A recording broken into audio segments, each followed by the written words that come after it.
Greetings and good morning. Welcome. I have one of my assistants here today. I hope you don't mind. Um, so, today, as the title uh, says, we're talking about smart spending, how to make the most of your money, how to make focused and intentional purchases. This is kind of a combination of topics we've talked about previously. Um, but trying to put it all together and help you develop a better plan to affect your daily life, because that's where things really begin, is the daily life. You want to affect the big, you start with the small. So you've worked hard and you want your money to work just as hard or harder than you do. Make sure every dollar you spend brings you true value and true um, focus on the direction that you want to go.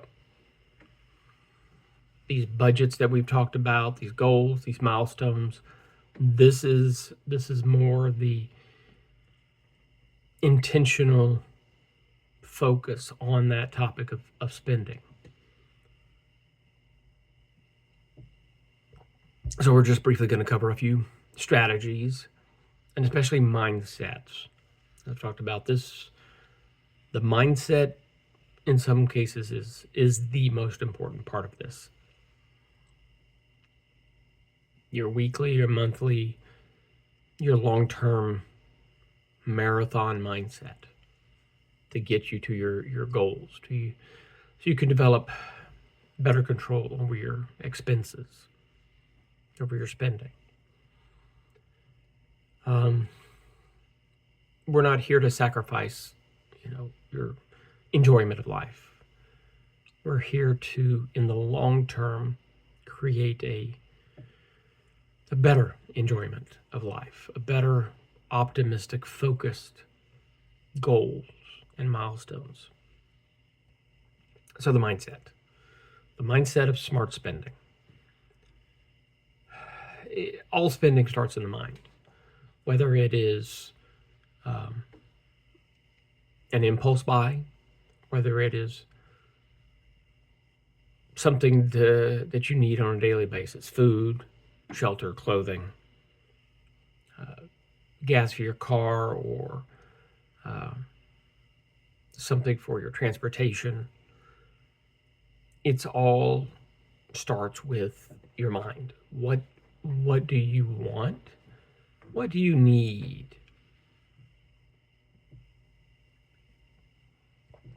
So before you even think about your budgets and your apps, ask yourself two questions. Why am I spending? Why am I spending this money? Identify the motivation behind every single purchase you make. And this is going to be we're going to kind of give you a 30-day goal, 30-day kind of mindset to work on here. For the next 30 days, every single purchase, I want you to be thinking before you do it. Why am I purchasing this? I know some of these are going to be silly. Why am I buying gasoline? I need it to get to and from work, to run errands around. Why am I upgrading my Metro card, adding money to my Metro card, transportation to and from? Why am I buying these groceries? Now, this is where it could get a little bit more detailed. Why am I buying this gallon of milk? Why am I buying this box of Twinkies? Does that gallon of milk, does that box of Twinkies help you along your goal?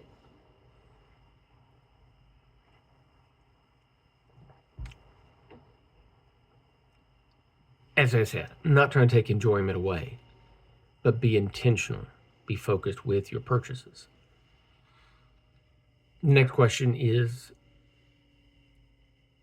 your spending, is whatever you're purchasing, is this aligned with your goals?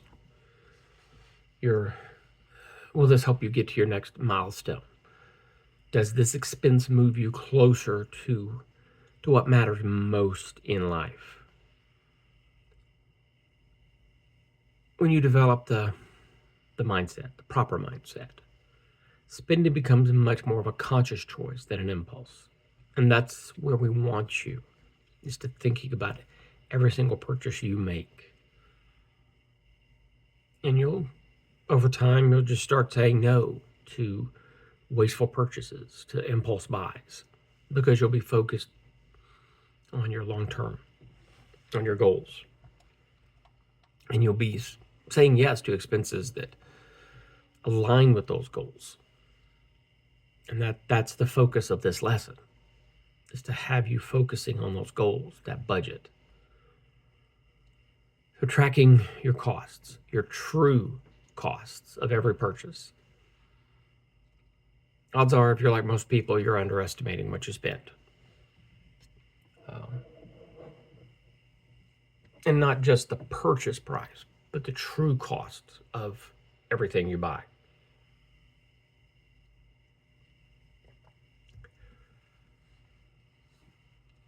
So your upfront costs, it's what you pay at the checkout. Now, for the next month, or even for the next week, track what you purchase. Okay, there's the purchase price or the sale price. Let's start there. The sale price. So $9.99 for whatever you want to purchase. And then you're going to have your sales tax on top of that, and any other taxes that are associated with it. Go ahead and break those out and see what those come out to. Track those for a month, a week. Start something just to see where everything breaks out. And then your ongoing costs. Obviously, we know subscriptions, they're easy. They're just little small purchases here and there. They're not much, but over time they add up. Same with maintenance, as we've talked about in previous sessions here. Your house, your car, your life, maintenance. It is a regular irregularity. Certain things in the house have to be done at certain times of the year. Your car has to have oil changes, tire rotations, inspections, regular irregularities. And then any accessories to your life that you want, that you think you need. Track that. Because we're trying to get you in the mindset, as we've talked about, of, do you really need this? The next part of this tracking your true costs is, and being honest, what else could you have done with that money? What else could you have done with that money to get you closer to your goals, to your milestones? Buying that box of Twinkies? Yes, they taste good. But could that money have been better spent, in your opinion, not mine, yours, better spent in an investment? Take that $5 box of Twinkies and go buy $5 worth of a stock. Put it in, or $5 towards some kind of high yield savings.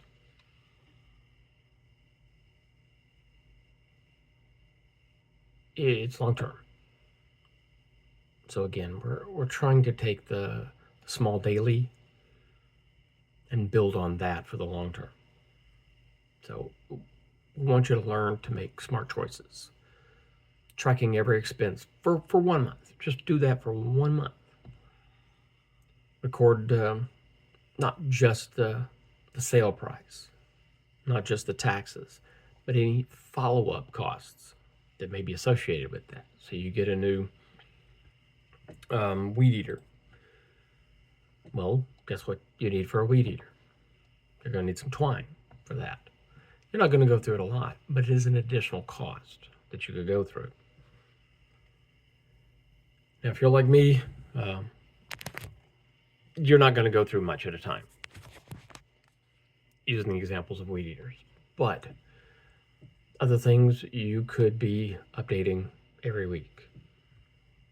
So track those expenses as well. And at the end of the month, after the next 30 days, review your lists and look at those, maybe some hidden costs, hidden drains to your expenses. And hopefully this will help you gain some clarity over how to redirect your funds to optimize your budget. The 30-day rule. So as I'm sure you're aware, your impulse buys are your worst enemy and your budget's worst enemy. Throw your budget completely out of whack. Counteracting them using the 30-day rule. So for non-essential purchases over a predetermined threshold, say $50. So you want something. Wait 30 days. Do research into it. Talk to yourself about it. Have those, as we talked about in previous sessions, have your weekly meeting or your monthly meeting with yourself or with your family.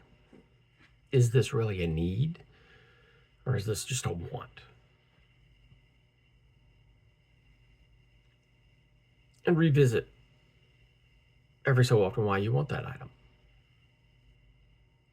Revisit in your meetings why you want that item, why you need that item.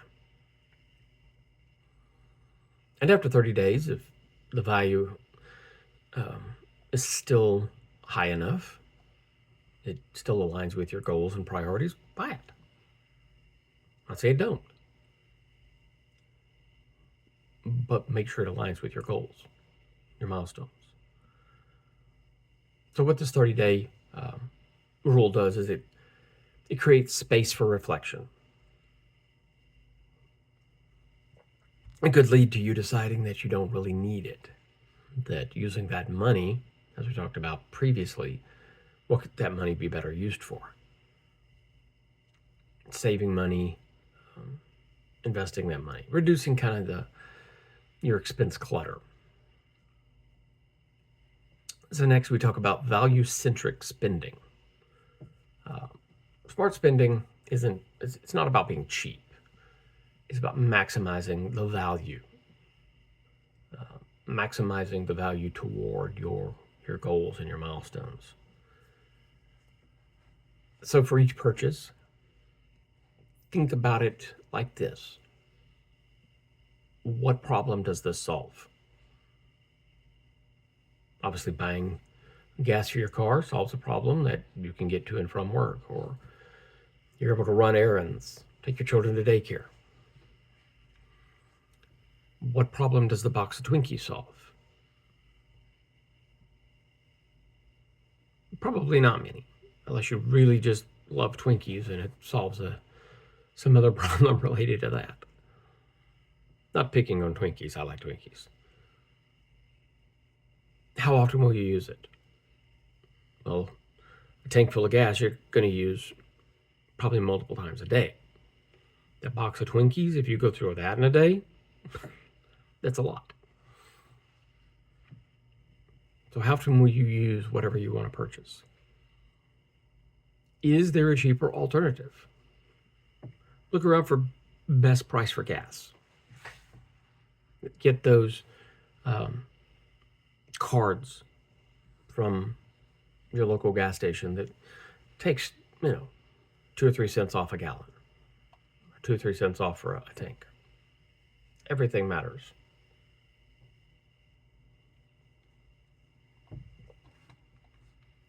And then ask yourself, will this purchase help me reach my budget goals and milestones?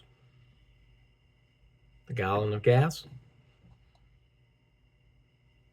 it will get you to and from work.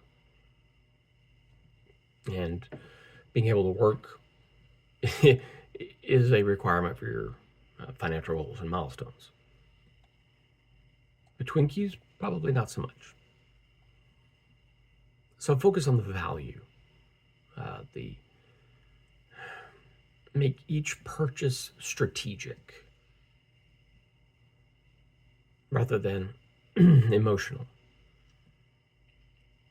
Invest in quality. Invest in things that will last. Even experiences that will enrich your life. Take that trip to London.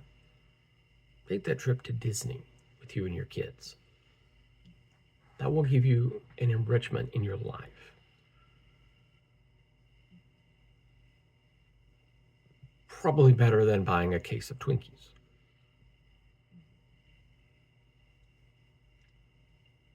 And in some cases, the services that will free up your time, free up your energy for other things. But again, go back and ask those questions about, is this solving a problem? How often do you use it, or will you need to use it? Cheaper alternatives, and as I've said multiple times in this video and others, how does this help you achieve your goals and milestones? So nowadays, especially in America, negotiation is much more difficult. In other countries, it's part of the process. Negotiation is almost expected in certain areas. But look for places you can negotiate, places that offer discounts. Prices can be quite negotiable, quite flexible. Do your shopping around. Is a gallon of milk really that different between your mega chain and your local store? Probably. They can buy in bulk. But can you go down and talk to your local farmer's market and say, hey, can I negotiate this price and buy multiple things and get a discount on the price? Learn to look for ways. Learn to look for those little deals that help you save a little bit here and there. A service provider, retailers, contractors, again, look for ways to negotiate those prices. Look for discounts. Senior citizen discount, military discounts, student discounts, bulk discounts. Buy in bulk. As we know, the big box stores, you can buy enough toilet paper and paper towels to last you for a month versus going to your local chain. Buy coupons, or get coupons. Use them. Plan your purchases around your coupons. That was one of the things my wife got really good at in our early days together. She would stack those coupons, and we'd save a lot of money over the course of a month. But it is a lot of work. You've got to put the time, the energy into it. There are apps out there, cashback apps. Look at those. See what you can get with those. Combine all these strategies together. You can save hundreds, potentially even thousands of dollars a year with smart spending, negotiation, budgeting, discounts, coupons. And that $1,000 could go toward investments, which can grow. $1,000 in 1 year doesn't sound like a lot. $1,000 a year for the next 40 or 50 years with compound interest, that's a lot.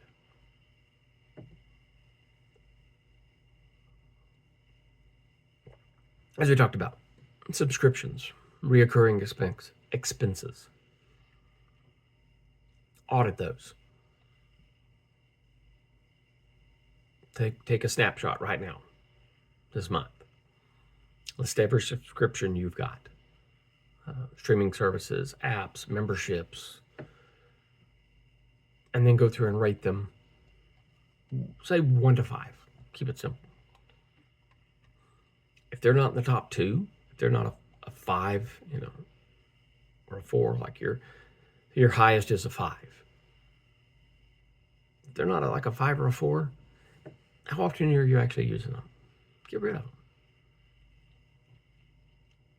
Is the value there? Is the focus there? Is the energy there for that purchase, for that subscription?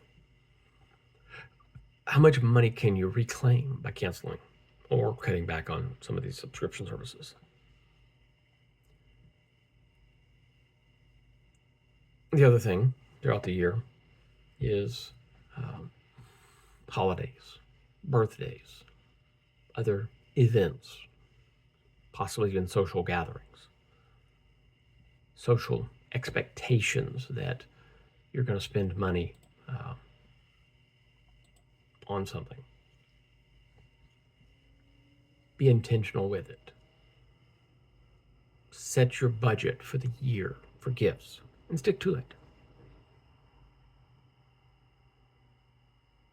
It may not be much, unfortunately, but it's intentional. It's focused. That way throughout the year, I mean, say your budget comes down to only $10 a person for gifts. Well, throughout the year, you can be looking for something that person wants, but it's still within your budget.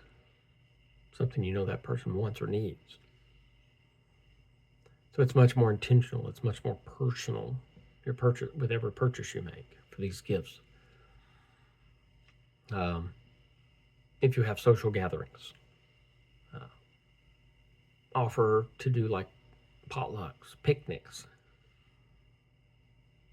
They're much more effective from a cost savings perspective when you've got several people chipping in for dishes.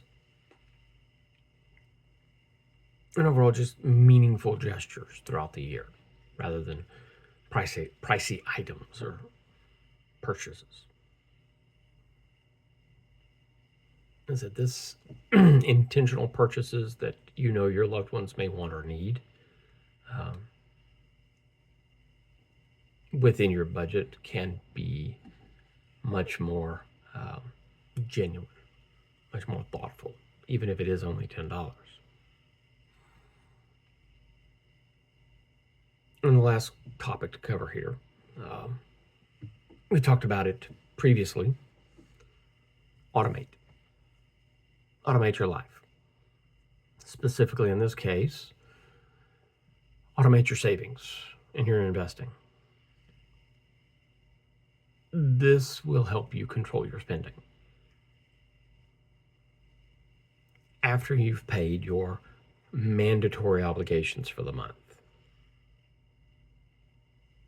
pay yourself first.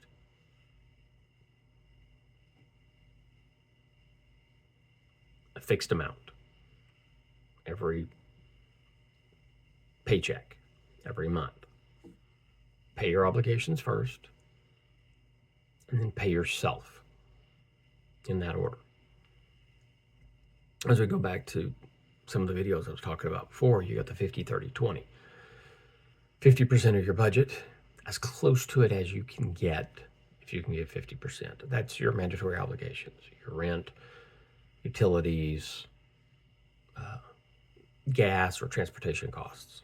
Those are mandatory. You can't really get around those. You can reduce them in some ways, but you're not going to get around them. You're not going to get out of them. But the other 50%, you break it down between the 30 and the 20. 30% are your wants, and 20% are your investments, your savings. Pay that 20% first.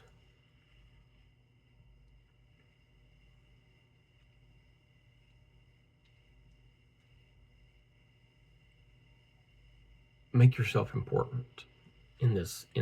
Include yourself in these purchases, these ideas. Also, as I mentioned before, use separate accounts. It is a little more work. Yes, it's going to be work, but it's a lot more intentional with your money. Your wants, your needs can come out of your main checking or savings account. Thank you. Have a separate account for your savings, for your investments, a separate account for your wants. You want a new car, you want a new computer, you want a new gadget. Create a separate account just for saving up for those things. Be very intentional with your savings, but make it as close to automatic as you can, especially when paying yourself.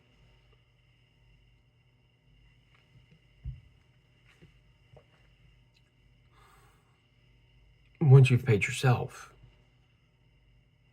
over time you'll learn to adapt your spending, your habits, to fill in and become disciplined in that 30% of wants. As I've said previously, if you can reduce your wants to the 20% and increase your savings to the 30%, even better for long-term purposes, for goals. So, in conclusion, this isn't about deprivation.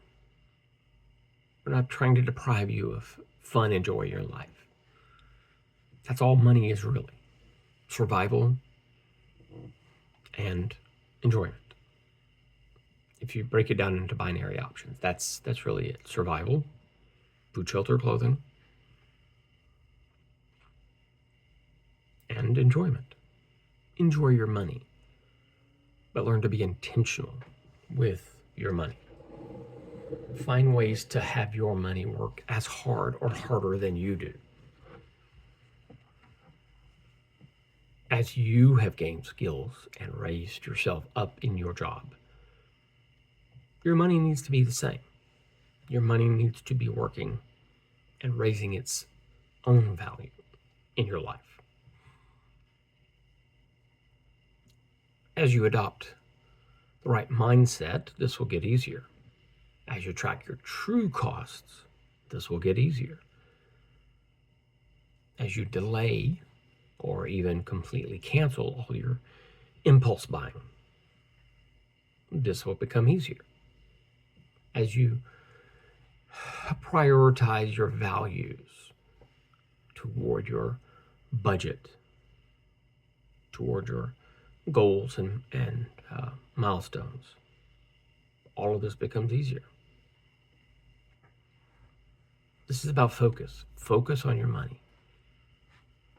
Focus on your spending so that you can have freedom with it, where you can learn to enjoy it, that you're not just always fretting over it. So a challenge for this next week, pick something that we've talked about today. Implement it. Just to see how it changes your perspective. See how it gives you possibly a different outlook on what to do with your money and the optimization of it. And that's all for today. Thank you for joining me. Have a wonderful day.